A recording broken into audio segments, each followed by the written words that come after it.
It's the month of comets as we track 4 of them traveling through our solar system. Let's take a look at what you can see in the night sky for October 2025. Welcome back to Orbit Insights, I'm Nathan Prather. Our main event this month is the string of impressive comets making their way through our solar system. The first one really caught a lot of people by surprise because it increased its brightness much more than had been anticipated just a few months ago. Comet C2025A6 Lemon will only be visible from the northern hemisphere. As we move to October, it's possible that this comet will become visible to the unaided eye if you live under darker skies. By mid-October, the best views of Comet Lemon will switch from the early morning sky to the early evening sky, as it travels through the constellations Ursa Major and Canis Venatici. You'll notice it moves faster and faster relative to the background stars on a nightly basis. During the closest pass to Earth on October 20th, it will be flying through the constellation Bootes at an impressive rate. The key I found for viewing comets soon after sunset is just to not get very frustrated easily if the image doesn't come out where you want it to be, or if you can't see it through a telescope very well. It is very difficult. When I've been doing this in the past, I've had to do it over multiple nights, or it takes a lot of time and it is very complicated. So just definitely be patient with it. So even though projections are showing this as being visible to the unaided eye by mid to late October, you still might need binoculars or a telescope to see it if you're dealing with light pollution. So if you're in a city or suburb or some area like that. So now let's talk about the next comet, R2 Swan. Our second comet wasn't even discovered until mid-September when it made its closest pass to the sun and had an outburst that dramatically increased its brightness, but we'll still probably have it just shy of being visible to the unaided eye. For the past 2 weeks, people in the northern hemisphere have been taking some really incredible images of this comet, R2 Swan.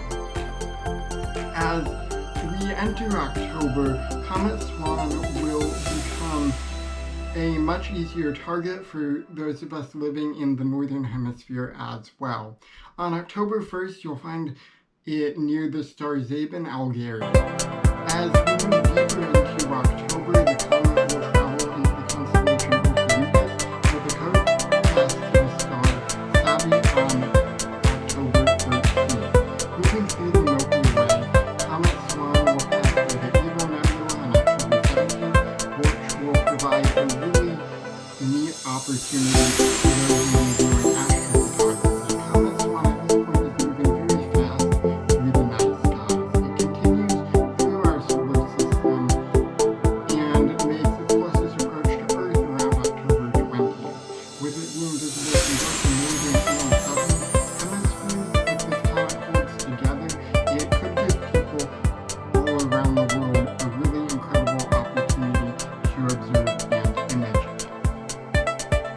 So now let's talk about Comet K1 Atlas. This will only be visible from the northern hemisphere with a telescope towards the end of this month, so it's a relatively faint comet. To see it, you'll need to go out before sunrise around 6 a.m. and face towards the east. From there, each morning, Comet K1 Atlas will rapidly rise higher and higher in the sky, traveling through the constellation Virgo. So now let's talk about an interstellar comet, 3I Atlas. Comet 3I Atlas has really captured the imaginations of millions of people around the world ever since its discovery this past July, and over the past few weeks it has undergone a surprisingly rapid increase in brightness, all the way up to magnitude 12 as of the recording of this video.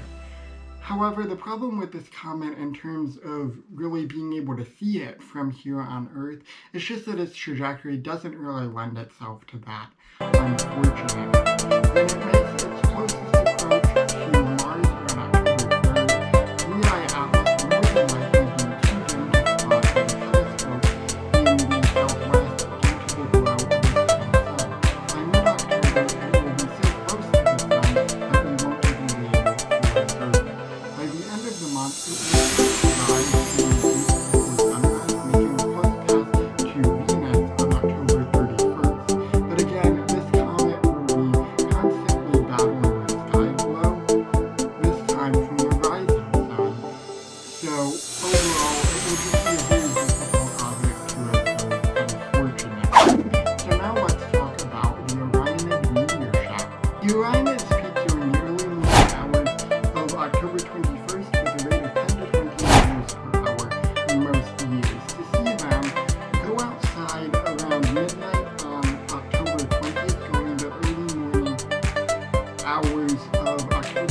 you'll find the beautiful constellation Orion, where these meteors appear to radiate from. The later you go out on October 20th or the earlier on October 21st, the more meteors you will be able to see because of the moon status. So the moon will be completely out of the way, so you'll be able to see more meteors under a darker sky.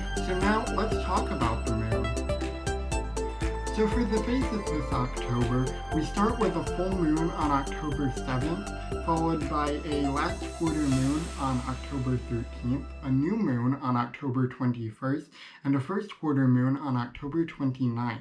The moon makes several close passes to bright objects in the night sky as well this month, beginning with Saturn on October 6th, the Pleiades star cluster on October 10th, Jupiter on October 14th, Venus on October 19th, and Mars and Mercury on October 23rd. So now let's talk about the planets. Let's turn our attention to the planets.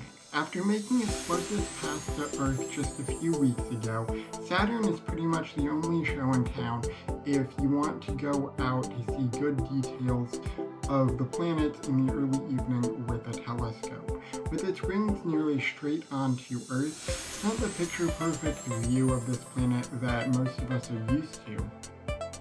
Traveling right along with Saturn this October is the most distant planet in our solar system, Neptune. It will show up as a slightly blue, faint-looking target with a pair of binoculars.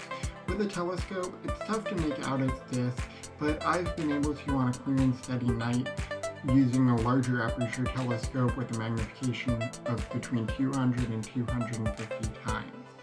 By 3 a.m. in the morning, Jupiter will make it to a nice height for observation and imaging.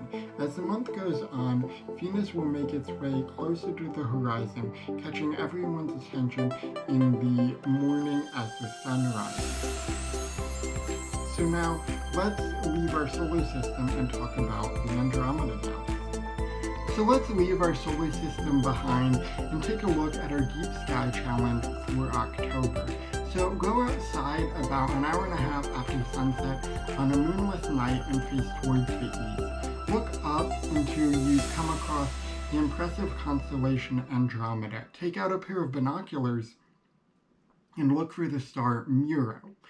Star hop until you come across a faint glowing blur that is one of the most impressive galaxies in the night sky, the Andromeda Galaxy.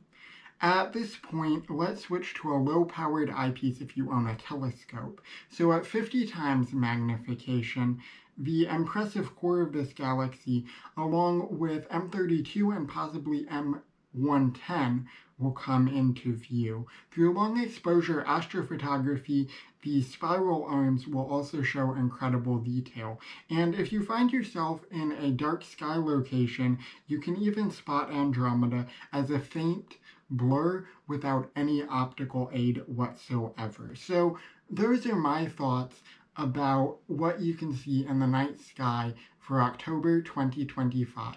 Share your own thoughts down below. What are you excited about observing this month? What do you think about all of this? What are your thoughts on Comet 3i Atlas? Share your thoughts down below, subscribe today, and of course, as always, you can check out some more videos right now.